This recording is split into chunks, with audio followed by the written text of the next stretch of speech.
Сәлем достар, бүгінгі видеода мен сіздерге Әлішер Қонысбаевтың «Бола алады ма» деген әніне гитарада жазба жасайтын боламын.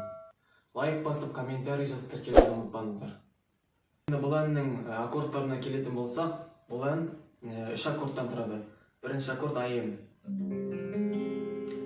Айым бұл жерде бірінші саусағымыз бірінші латтың екінші шегінде, екінші саусағымыз екінші латтың төртінші және соңғы үшінші саусағымыз екінші латтың үшінші шегінде тұрады.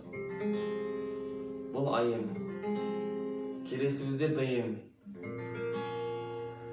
Дайым бұл жерде бірінші саусағымыз бірінші латтың бірінші шегінде, екінші саусағымыз екінші латтың үшінші шегінде, одан кейін соңғы саусағымыз үшінші саусағымыз үшінші латтың екінші шегінде тұрады. Бұл дайым. Енді соңғы аккордымыз ем. Ем бұл жерде екінші латта, екінші саусағымыз екінші латтың бесінші және соңғы саусағымыз төртінші шегінде тұрады. Ем. Ал енді барымен көрсететін болсақ, бұл жерде бесінші латқа көтерілеміз. Мына саусағымыз жетінші латта, бесінші және соңғы саусағымыз төртінші шекте тұрады. Одан кейін дайым. Бірінші саусағымыз екінші шекте, екінші саусағымыз төртінші және соңғы саусағымыз үшінші шекте. Бұл дайым. Одан кейін ем жетінші латқа көтерілеміз. Бұл жерде бірінші саусағымыз төртінші, одан кейін саусағымыз үшінші, сосын соңғы саусағымыз екінші шекте тұрады. Бұл ем.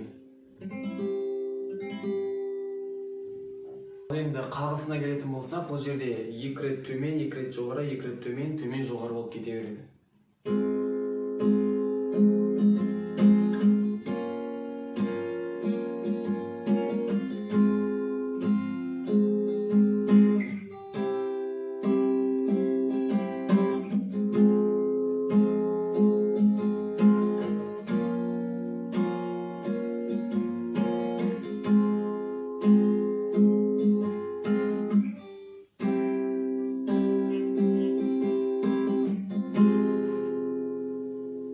Ал енді манағы үйренген аккордтарымызбен осы әннің куплетін және қайырмасын айтып көреміз.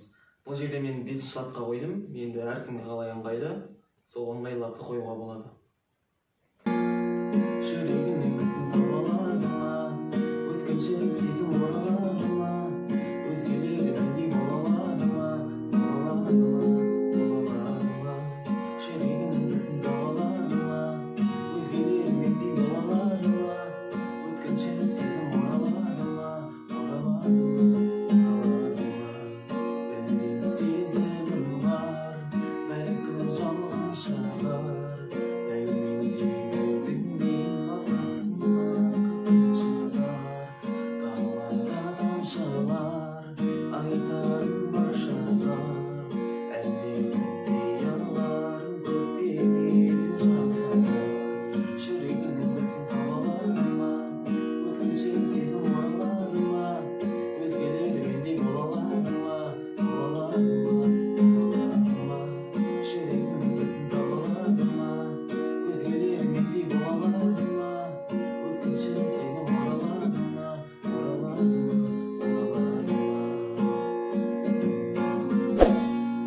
Ал достар, бүгінгі видео сіздерге ұнаса, лайк басып, комментарий жазып, тіркелуді ұмытпаңыздар.